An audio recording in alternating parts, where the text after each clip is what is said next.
The story is so different from the one I grew up with. For the longest time, I was taught and sincerely believed that the Palestinians fled on orders from Arab governments, fully expecting to return to their homes.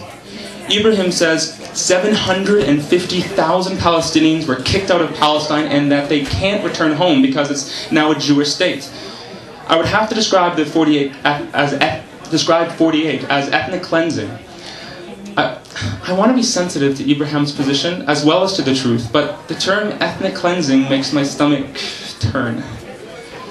Next, in a crowded room, in the isolation and wilderness of my Jewish high school retreat, we watch video clips of Palestinian children training for jihad, encouraged by Yasser Arafat and the Palestinian Mickey Mouse, spliced between shots of human remains after suicide bombings in Israeli cities.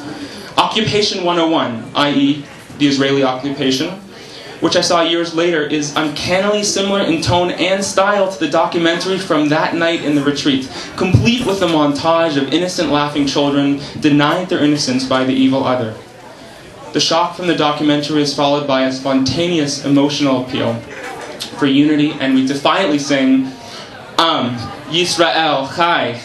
As we dance around the campfire, arm in arm, the Hebrew phrase, Yisrael, Chai, literally means the nation of Israel lives. But it's hard to convey in English the whole meaning. It's a defiant statement. As if to say that in spite of history, in spite of you, whoever you are today, we endure.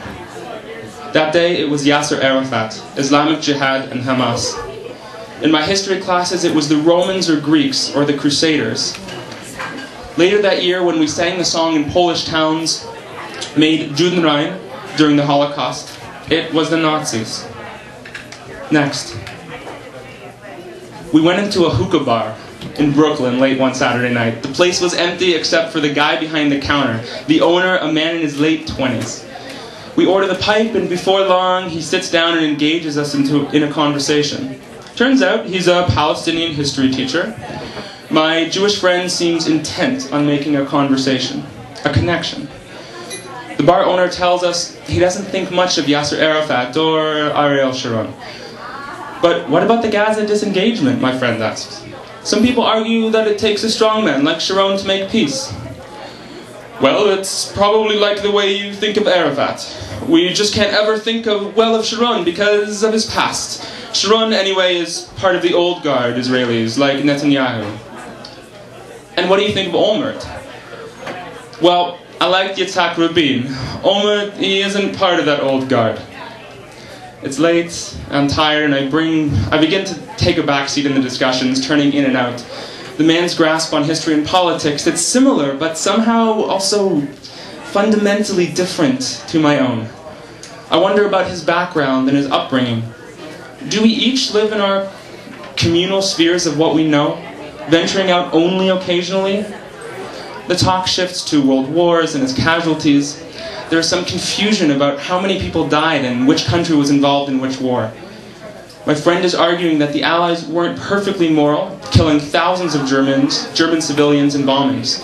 My full attention is returned upon hearing the bar owner history teacher say, you know, I don't want to offend anyone, but I don't think 6 million Jews were killed in the Holocaust. He pauses. Maybe 6 million total of all kinds of people. On the other hand, on one hand, the statement means nothing. The ignorance of one man about the numbers murdered. On the other, it means everything. Belittling the scale of your other's suffering.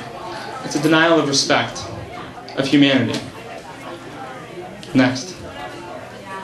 My family gathers around the dinner table and as talk turns to news of the recent bombing of a Tel Aviv bus. Anger and disgust washes back and forth, though no one says very much. Someone says, it's because we're Jewish, they all hate us.